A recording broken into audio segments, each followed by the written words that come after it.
Hi, my name is Teresa, and welcome back to Bibliosa. I apologize in advance. I am getting a head cold. I sound terrible. I don't feel terrible, thankfully, so we're going to try and get through the TBR game today. Hopefully, all goes well. For September, I had Golden Sun, The Warbler, House in the Cerulean Sea, Rebel Witch, The Spell Shop, Book of Azrael, Love and Other Killers, and A Dark and Secret Magic on the TBR. I did okay. I average 4 to 5 books a month. This month I did 5 with the addition of Love and Other Killers by Bryn Weaver. A little short story. That was nice. House in the Cerulean Sea, I gave 4.5 stars. I loved that story. It was just so cozy, and I loved the message, and I loved everything about that book. My favorite, of course, was Lucy. Rebel Witch was also 4.5 stars. I had forgotten how much I enjoy Kristen Ciccarelli's writing. As soon as I dove back into that book, I was reminded, so I will be reading everything else that she puts out. The Spell Shop was also 4.5 stars. I just want to live her life. She has the coziest, most wonderful life, and I mean, who wouldn't want a talking spider plant anyway, right? If you love books, read The Spell Shop. Book of Azrael, this may be a little bit of a hot take. I thought it dragged. I enjoyed the characters. I did feel like they were a little bit dry almost in the beginning. And of course, he's a god learning our world, so of course he's not going to know everything about our world. He's not going to be able to be fully fleshed out until he learns some things. But I don't know. The pacing felt a little slow for me. I did love Diana, and a couple of the side characters were great, but I gave it 3.75 stars. I probably will read the next book in the series in hopes that the pacing increases and it catches my interest and keeps it for longer. It just felt like it was too long and too slow in spots. Love and Other Killers by Bryn Weaver, 5 stars. I'll read anything that woman writes. Loved it. Okay, and so that brings us to this month's TBR game. If you are new here and you didn't see last month's, go watch it. It was super fun. I created this board, and I have my little kitty cat marker. I roll a die to see where I go on the board. The goal is to get to the finish. I hope to get less than 10 books during this journey. Last month I was very worried that it was going to be more than that, but we turned out all right. These are just my list of possibilities. I don't hold myself to reading everything that I gather on this board game. I would not be able to, but it narrows down the list for me so that I can make an easier decision. The only difference from last month to this month, actually there's 2. So last month I didn't land on finish. And what I mean by that was the roll right before it landed me on this fate space, and I didn't see the point in rolling the die again because there was nothing left except for finish. So I didn't. And I walked away feeling like the game was not done. So I think this month and going forward, I think I'm going to try and roll until I get exactly what I need to land on finish. If it's more than what I need, then I will hit finish and go backwards. I guess we'll just go from there. The other thing was one of my viewers pointed out, thank you, that my go back 3 spaces and go forward 3 spaces, on my little graphic, it said that I was supposed to roll a die to see how many spaces I go back or forward.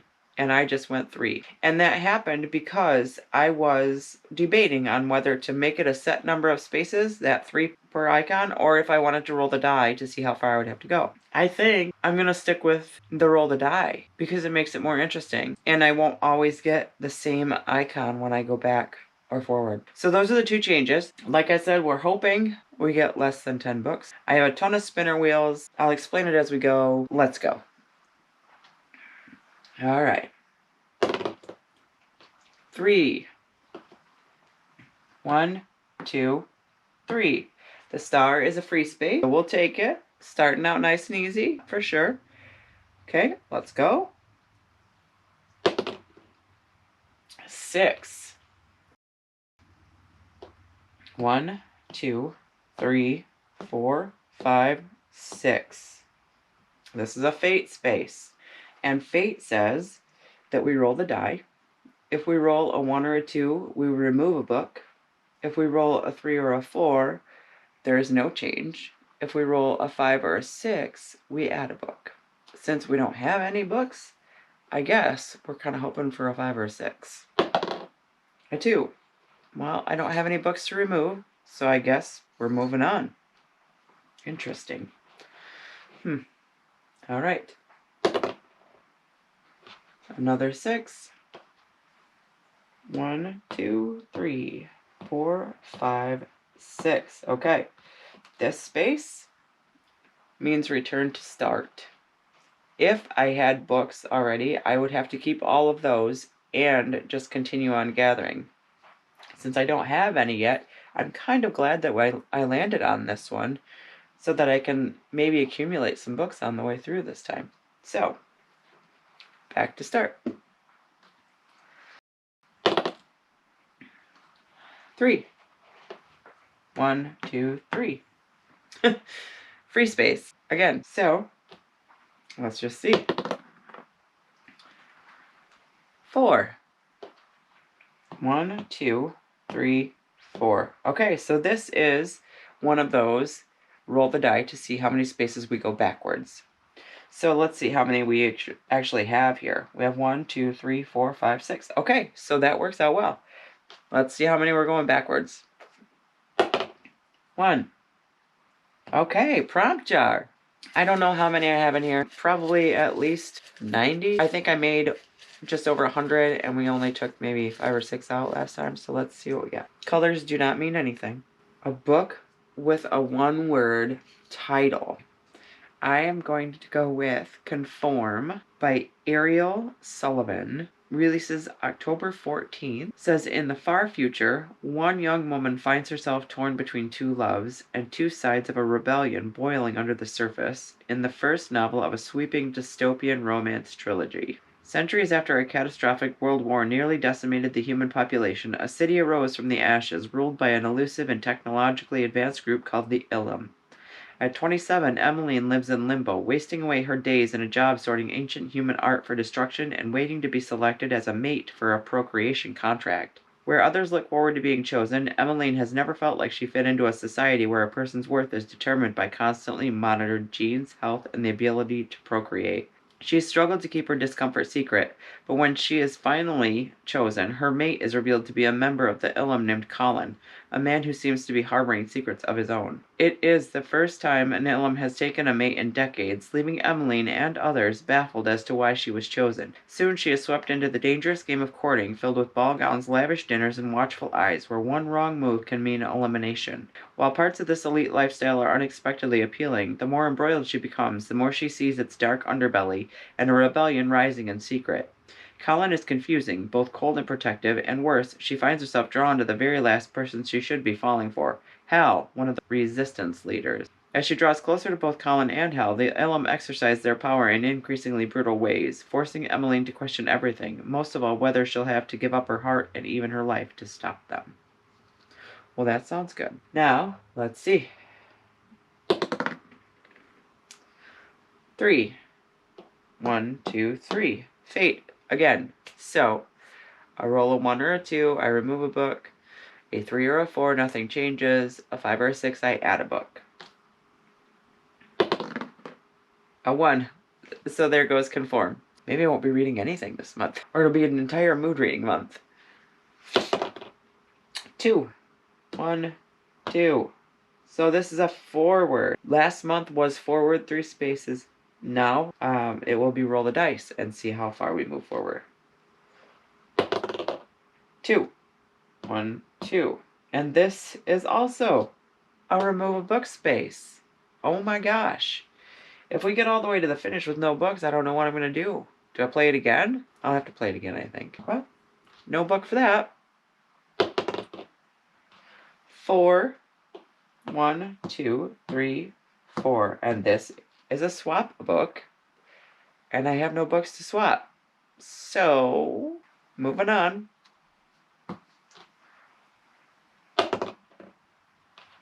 5. 1, 2, 3, 4, 5. Another prompt jar. Well, at least we'll get a book out of here. Wow, how strange. Okay, again, color doesn't mean anything. A book with a title that includes a mythological reference. Oh, I know exactly which one I'm going to pick for that, actually. Yeah, I mean, it has to be... Oh, no. I have 2. Do I do Blood of Hercules or I, Medusa? I think I'll have to read both synopses and see which one sounds better. I, Medusa releases November 18th. Written by Ayana Gray. It's pretty long. I think I'm going to have to skip it. You guys, my throat is bothering me. I apologize. But from New York Times bestselling author Ayana Gray comes a new kind of villain origin story, reimagining one of the most iconic monsters in Greek mythology as a provocative and powerful young heroine. The other choice is Blood of Hercules by Jasmine Moss. I think we've all heard of this one by now. I have been seeing mixed opinions on this. Like, some people love it, some people hate it. This would also be my first why choose if I decide to go with this one. Raven Kennedy says, this was damn fun. You won't be able to stop yourself from binge reading this. Step into the Colosseum at the Spartan War Academy where monsters are made, immortality is won, and even a god can die. Alexis Hurt isn't a hero, and she certainly isn't a god. All she's ever been is a survivor, but the fates disagree. When a blood test leads to her admittance at the Spartan War Academy, she'll have to do more than merely survive. I think I'm going to do that one. Blood of Hercules by Jasmine Moss. I can't believe we're this close to the end and we only have one book. Something's going to have to happen. 4. 1, 2, 3. This is, like I said, I didn't get exact, so I'm going to go back 1. And it's a fate space. A 1 or a 2, I remove a book. A 3 or a 4, no change. A 5 or a 6, I add a book. A 4, no change. Okay, so I have to roll a 1 to land on finished. Anything else is going to be sending me up there and then backwards to land on something else. So maybe this is where I end up with books, finally. A 1. Are you kidding me? Are you joking? I think I have to play it again. I never in a million years thought that I would get through this with 1 book. Yeah. So, we're going back to the beginning. We're going to keep the book that I have, and we're going to play it again. Because, I mean, 1 book? What fun is that? Okay, here we go. 1. Prompt jar. Alright, let's see. Seems like the prompt jar is the only thing that's coming through for me today. Let's see what we get. There's some stuff in here that could really scare me. Yeah. I was actually hoping to get some, like, maybe kind of spooky stuff for October, but we'll see. One of the book clubs I'm in is reading Anathema by Carrie Lake, so it'd be cool if I could get that on here somewhere. A book set in another real country. Since 90% of my list is fantasy, this might be tricky. The one that comes to mind immediately is Dark Fever by KMM, Karen Marie Moning, if you're not familiar. I have been wanting to reread that book for years because I never made it past that book and I really enjoyed it. Okay, so I think for the other country, we're going to go with The Moor Witch by Jessica Corey, I think. This was an Amazon First Reads this month. It releases on November 1st. In this sweeping romantic fantasy from best-selling author Jessica Corey, a young witch caught in a twisted bargain with the Fae must disguise herself as a governess and uncover the gateway to the realm of fairy in order to save her dying magic and escape the clutches of her controlling Fae handler, even as she finds herself falling for her new employer, an enigmatic young Scottish laird and the owner of a crumbling estate brimming with secrets. Later in the synopsis, it says, when Lachlan returns to collect the debt Rose owes him, she finds herself on a perilous journey to the Scottish moors. So, that's a real country. Okay, so that's it. The Moor Witch, Jessica Corey. All right, let's go. 5. 1, 2, 3, 4, 5. Another prompt jar. Okay. Take this one. Oh, it's short. A spin-off book. I am not in the middle of that many series right now, and I cannot think of any spin-offs that are pertinent to what I have been reading. Okay, I looked. I don't have any spin-off books, so we are drawn another prompt. A cover with a train, car, or other vehicle. So, Somewhere Beyond the Sea by T.J. Klune has a vehicle on the cover. Matchmaking for Psychopaths by Tasha Coriel has a car on the cover. Okay, I have deviated a little bit. I have stretched it a little bit. But I think when you're reading a book about dragon riders, dragons are definitely a mode of transportation. I mean, it sounds logical to me. So, I'm going to go with On Wings of Blood by Briar Bowling. Let's see if we can get some spinner wheels. It's much easier when they can pick it for me.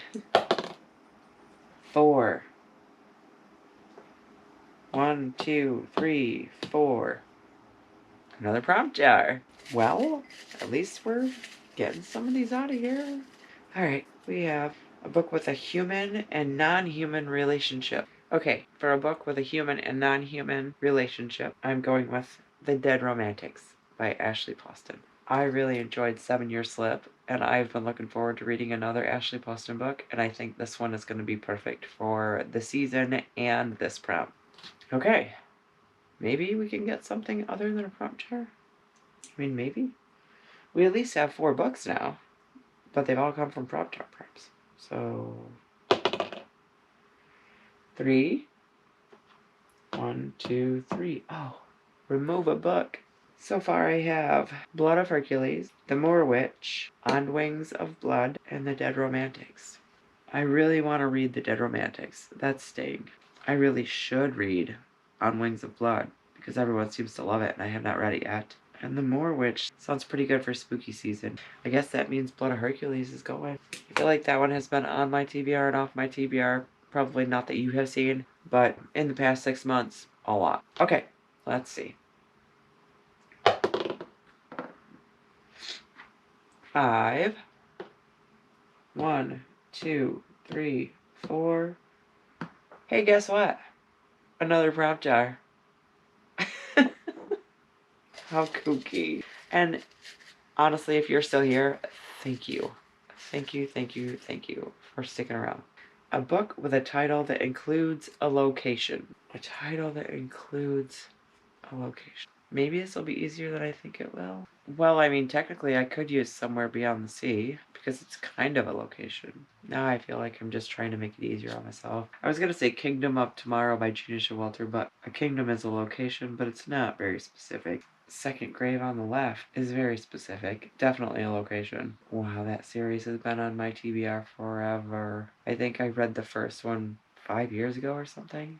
I might have to look for a summary for that one, but I think I'm just going to have to go with that. It's more specific than either of the other two. Yeah, Second Grave on the Left by Dorinda Jones. Alright, let's see what we can do.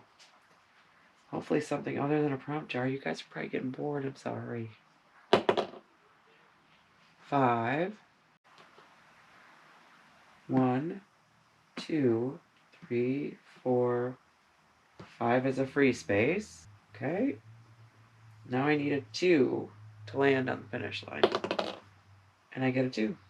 1, 2. So, for this month's TBR, October, I had to play the game twice, and I still only ended up with 4 books. So I'm going to add Anathema, because it's a book club book. So, for October, we have The Moor Witch, On Wings of Blood, The Dead Romantic, Second Grave on the Left, and Anathema. And I am sorry that the game wasn't very exciting, and that I was halfway sick. But I still hope you enjoyed this video. I hope that you'll like, comment, subscribe, do all the things, and come back around next week. Hopefully I will have something else up and not sound like this. Thanks again for being here. Be kind to each other, and I will see you next time.